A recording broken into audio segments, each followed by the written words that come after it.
Welcome to the Direct Farm Podcast, the weekly listen for farm selling direct.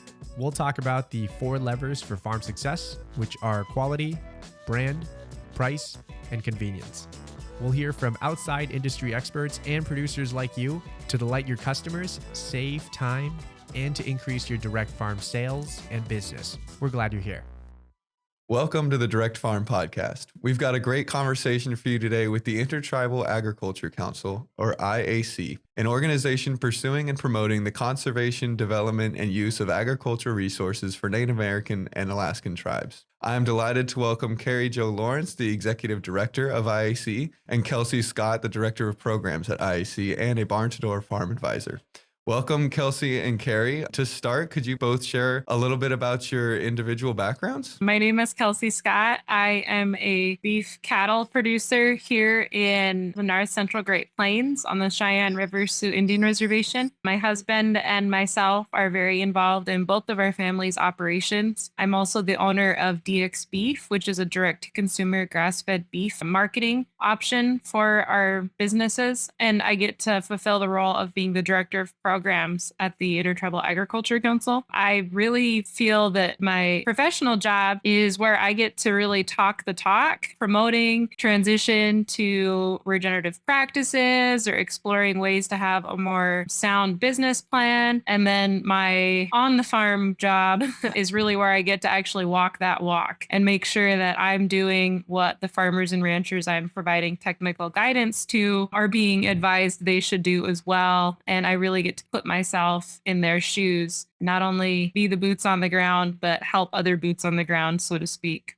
I'm Carrie Jo Lawrence, and I'm the Executive Director of the Intertribal Agriculture Council. I'm originally from North Dakota. I was born on the Mandan Hidatsa Rickaron Nation and raised in the Hidatsa culture. And my family, our ranchers still are. We were cow-calf producers, and I'm lucky enough to still be living that life now with my husband and son. We are located now on the Cheyenne River Indian Reservation, where we reside by the Morrow River. I went to school in North Dakota at Dickinson State University, and I actually came through the Natural Resources Conservation Service. I was there for 20 years after I got out of college, and then before I came on with the Intertribal Ag Council. So I have a programs background and a farm ranch background, and I'm happy to be living this life connected to farming and ranching.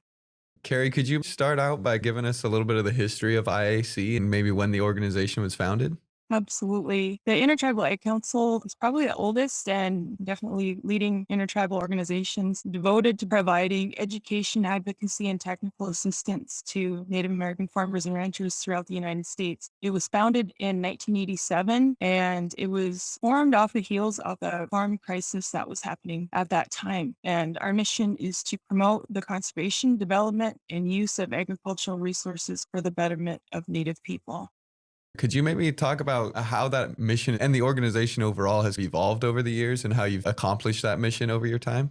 Absolutely. The IACs work tirelessly on behalf of individual Indian egg producers and tribal enterprises alike. IAC works with tribal governments, tribal members from all geographic regions of the country, and then our board of directors is made up from representatives from those tribal governments. So they have deep connections with the Indian farmers and ranchers in those respective regions. I feel that's what makes us very unique, and it really has helped us to raise our voices in that advocacy world because we are so connected with our membership. And it's evolved through the years through our membership with their leadership. How did you first find out about IAC, and then what kind of led you to want to take that next step and join and be a contributing member? One of my colleagues, Kier Johnson Reyes, who is the director of the Technical Assistance Network that we have across the country, he recently pointed out to me that I'm technically third generation IAC. I don't really think there was much of a choice for me.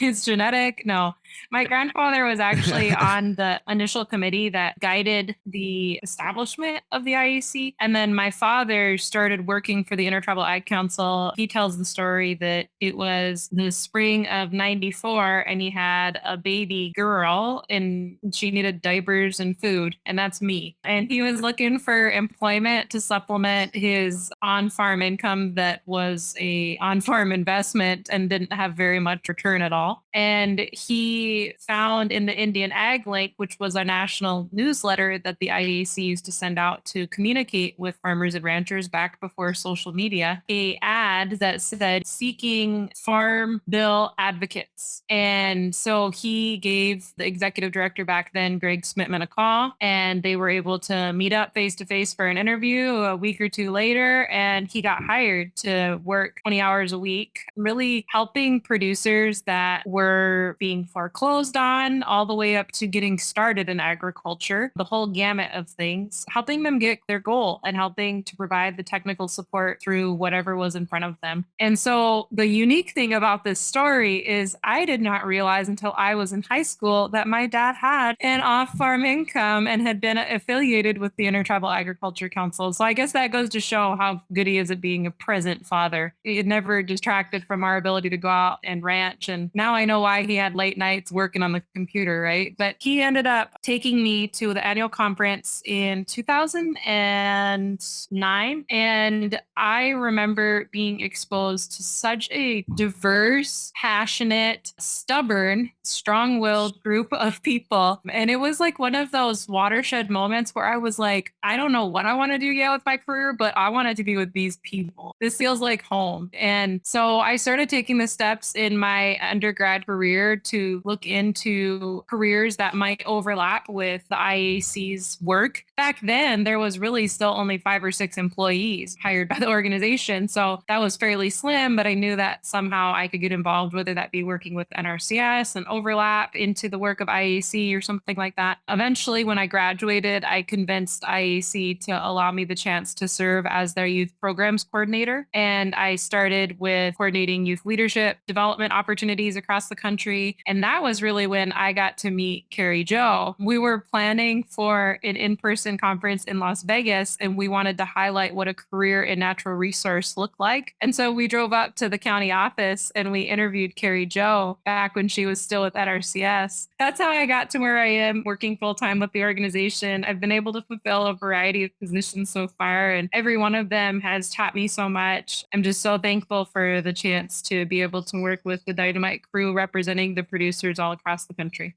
Carrie, how about you? What led you to get involved in IAC?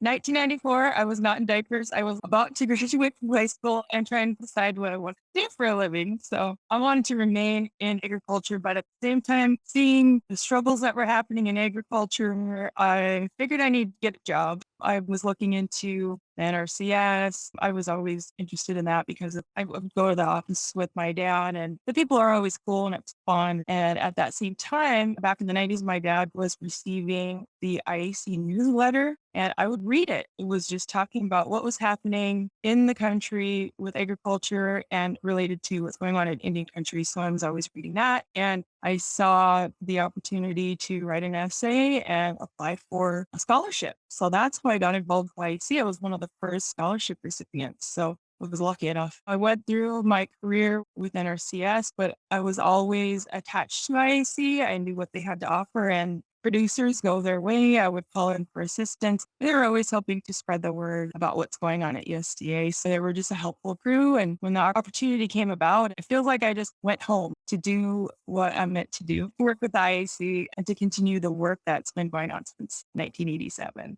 Kelsey, could you tell me a little bit about what your specific role at the Intertribal Ag Council is?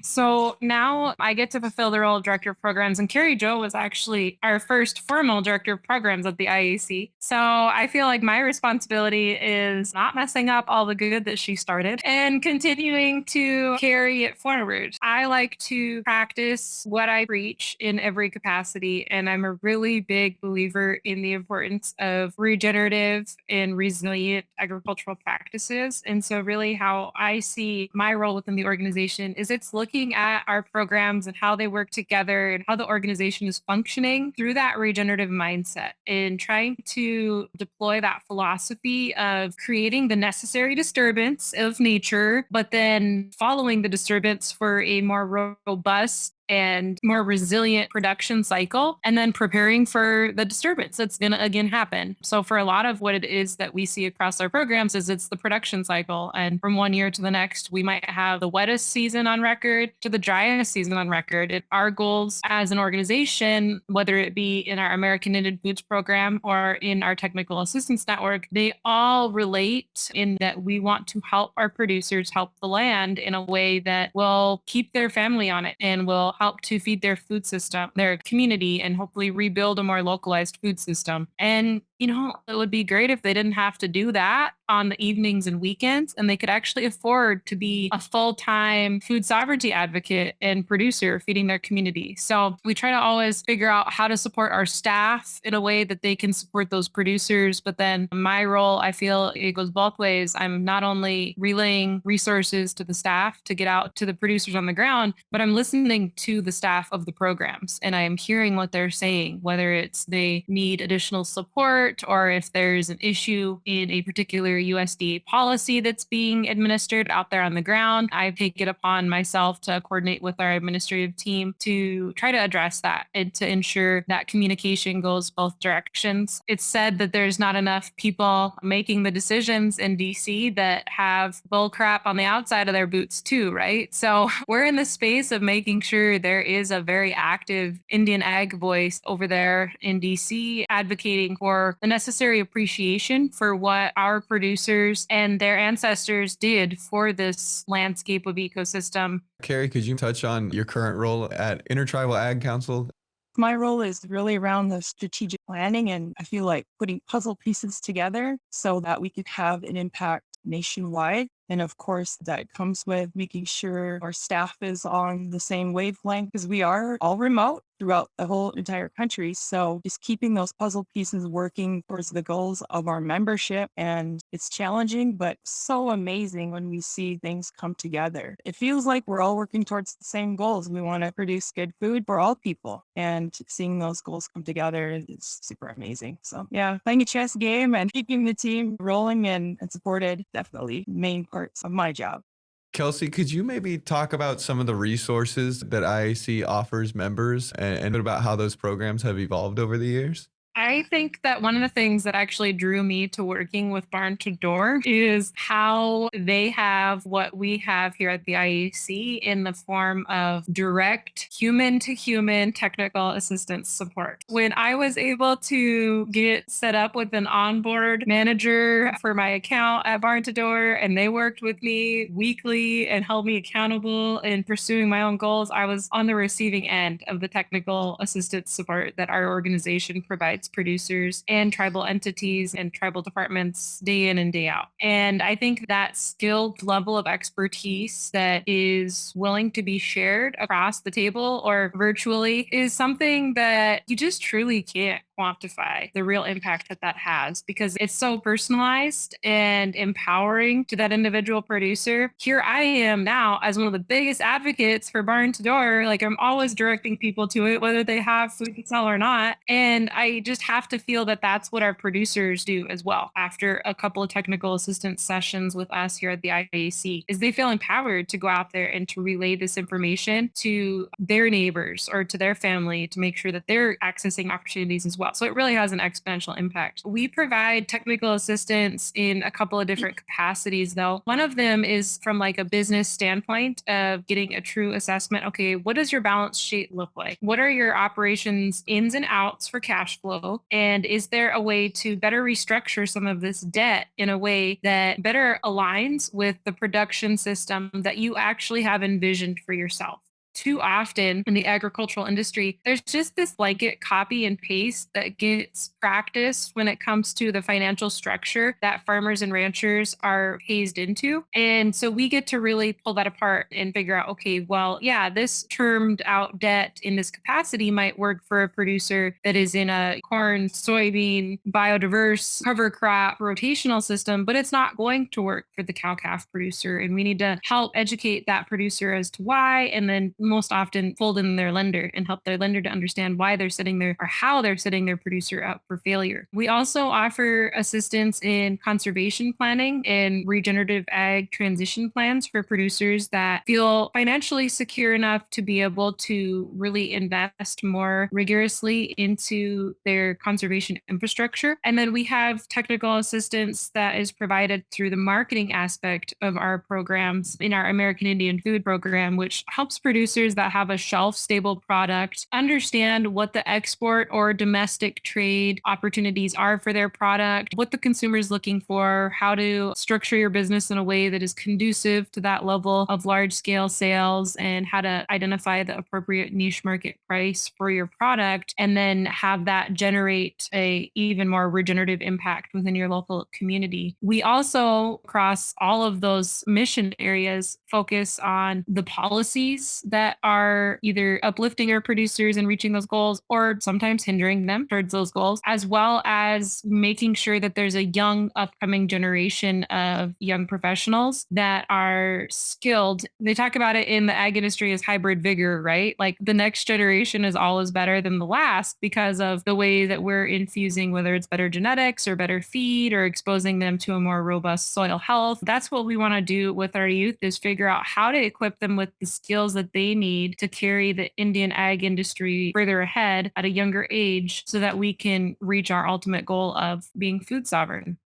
A lot of times the challenges that farmers are facing are very specific and unique to them. So that's great to hear that you guys have been able to provide programs and resources that can help them through those unique challenges. I think farmers always appreciate the one-on-one help. That's certainly something that we've found as well. Are there any new programs or resources that you've looked at adding in the last year or might be trying to add in the near future? Yeah, there are a few. One that we recently built out is really the establishment of our policy and government relations department. So we now have an associate director of policy and government relations, and she has been a phenomenal asset to the team in simply having her mind thinking in the direction of policy nonstop. It is a total different way of thinking than providing that one on one technical assistance support. So we really need and rely upon her to have her ear to the ground on what's happening over there in DC and what's making its way through the channels, and making sure that she's helping to inform how policy is interpreted and implemented so that it maintains the truest intent of actually reaching Indian country as well. So often between the passing of legislation all the way down to the administration of programs, the true intent of the program and the policy is lost before it reaches our producers. And we want to just try to maintain the integrity of that throughout every step of the process. We also are continuing to build out our regenerative ag efforts and thinking about it more on like a community scale. So like a regenerative economy, a regenerative community programming. That's really young in the works, but it would only formalize the work that we're already doing with our natural resources department, as well as with our technical assistance network and all of the regenerating economy expertise we provide there. And we are able to focus specifically on more of our domestic marketing opportunities to share with our producers that had capitalized on the export opportunities for getting their product shipped worldwide to capitalize on those niche market prices. When COVID happened and we weren't able to travel to world food shows anymore, and even worldwide trade started to slow down, we had to think strategically about how to help those businesses pivot so that they still had the same generated demand for product on a domestic scale. And what we're seeing is actually a lot of producers interested in diversifying where their product is going now so that there isn't a reliance upon international trade in order to be able to make it happen, and to help hopefully change some of the dialogue here in America about the importance of knowing where your food comes from, buying indigenous, buying local as much as you can, and buying product that is being produced in a regenerative way.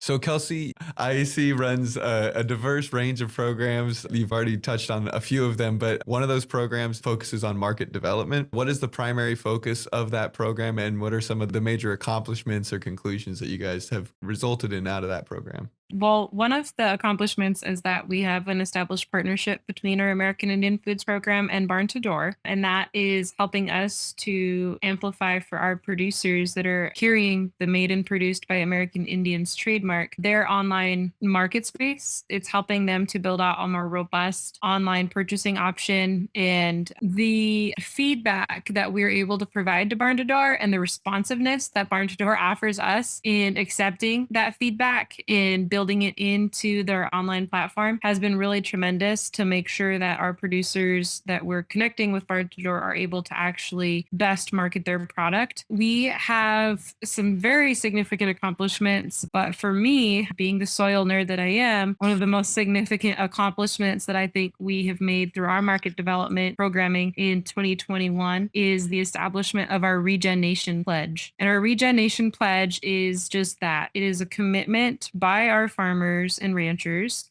our food producers, to the consumer saying, I will, in every context possible, produce this product for you in a way that is regenerative of the nation that we exist within through the economy and the people, but also the ecosystem, and appreciating that we share this ecosystem with other species, that we need to work as harmoniously with the land as possible. And that is our producers' pledge to their consumers. And I think that that's really empowering rather than having a certification or a producer that's beholden to certain restrictions. Instead, they get to make the commitment. It empowers them to really change and lead that narrative. And I hope to see other market opportunities start to follow suit with what Latasha and Tommy over at our American Indian Foods program did in the build out and design of our Regen Nation Pledge. On your guys' website, you have a complete brochure on some of the success stories of IAC and its members and some of the accomplishments that you guys have done over the years. Could you maybe share a particular success story that comes to mind or that you feel particularly exemplifies IAC's mission in action? We had a particular case where we provided technical assistance for financial planning and for conservation planning. And this producer, we were able to connect him with one of the native CDFIs that we work with, and he was able to secure the patient capital through our regenerative finance model. It provides them a chance to build their equity while being able to do other things in their business. So seeing that deployed and unfold where he was able to afford to implement some of the regenerative grazing practices on his ranch, and the new system, it not only improved his grassland resource, but it really set him up for an improved bottom line due to the less inputs. So, sometimes less is more in these situations, but people are afraid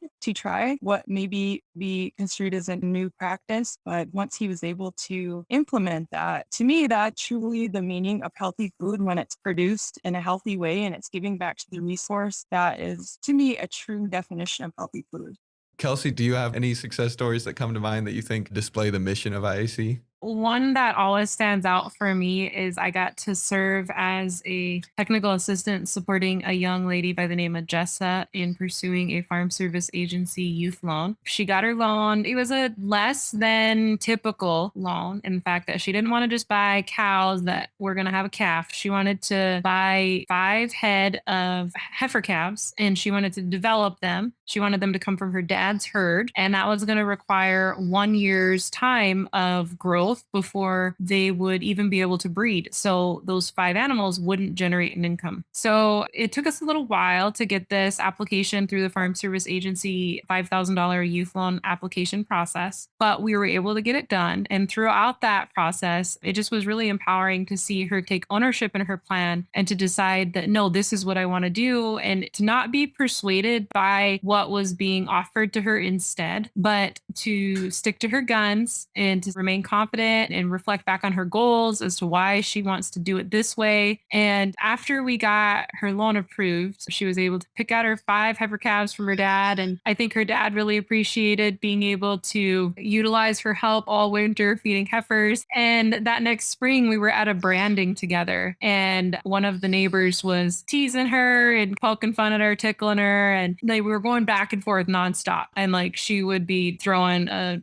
old petrified turd at him. And the next thing you know, he would throw one back. And anyway, at one point throughout the day, he told her, "Why don't you go pick on her instead?" and pointed at me. And Jessa looked him square in the eye and she said, "No, that's my FSA youth loan advisor, and I'm not going to pick on her." And it made me feel so proud of the relationship I was able to build with her. And it made me happy to know that she was the youngest producer. She actually had a balance sheet at 13 years old, and she was in amongst these 50 to 45-year-old men and women that were ranching. And she felt just as empowered to say, "No, I'm a producer too, and I can decide, I can think for myself." And so that's one story that always sticks out to me. It's a little abnormal, and I hope that it was as meaningful for her, and I hope that she can reflect on it down the road as well. That's a great story to hear. It's something I think Barn to Door definitely aligns himself with too, is we just launched our student program for those young producers that are looking to get into the farming game and start out young.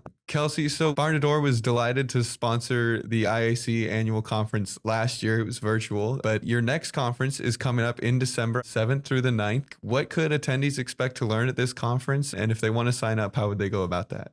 We're really excited to be able to connect with our stakeholders again this year at our annual conference. We do anticipate a hybrid event. We will have some in-person participation as well as a very robust virtual engagement with individuals that are interested in participating that way. I would recommend that people visit our website, indianag.org, and they subscribe to our weekly Resiliency Through Agriculture newsletter. It comes out every Friday.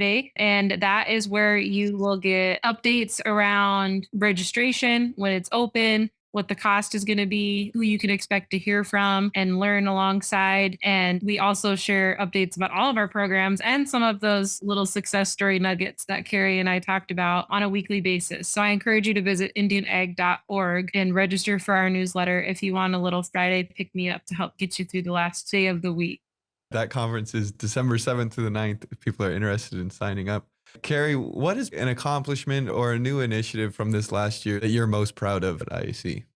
Well, I have to say, I'm very proud of the strides that we've made in connecting people to regionally available food. And I'm not just saying that because we're on a Barn to Door podcast. I am really serious about that. I don't like talking about the pandemic, but it really did force people into looking elsewhere for food. And I think it really opened a lot of eyes like, wow, this was so easy to find, to get, and it's so much better than the superstore that we would normally go to. But I'm very proud of that. And we're continuing our work into elevating our producers in that realm where they haven't before, and then absolutely connecting people to those hubs.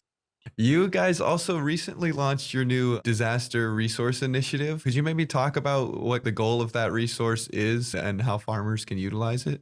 Our goal is to try to get resources put together into one place that are usable and people can find them. And then maybe if they need assistance in figuring out how further to participate, that we could connect them with our regional representatives that are out in the field. Normally, if there's a drought going on, it's just in one little area, or maybe some floods, it's in one area. But there are things going on throughout the whole entire country. Our producers need to know where to look because there are a lot of resources, but what's applicable and how do I find what's feasible? So that's the goal, is to have it in one place and to provide assistance for those resources.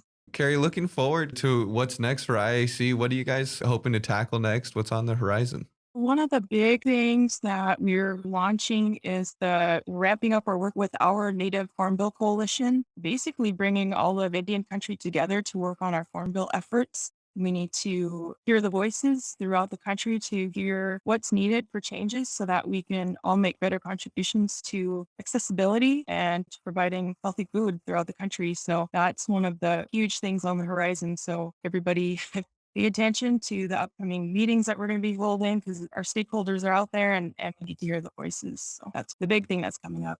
Just to piggyback off of that a little bit, to really talk about the possibility for impact in being involved with our Native Farm Bill Coalition. In the most recent Farm Bill authorization, there were 63 provisions that the IAC's Native Farm Bill Coalition advanced along with our partners, and all 63 of them folded into the most recent Farm Bill. So there's so much power behind messages that carry the voice of such a diverse group of tribal leadership and allies. We we do have an ally sign-on opportunity for partner organizations that are not tribal leaders and maybe not even be tribal. So I encourage anybody listening to look up what Carrie said, what the Native Farm Bill Coalition is all about and what we stand for. I think you'll see that a lot of what we are pushing for will resonate directly with you as a producer working to feed your community. That's great. Great to hear that you guys are having success in that. I'm excited to see how it continues over the course of the next year. I want to extend my thanks to both Kelsey and Kari and the entire membership at the Intertribal Ag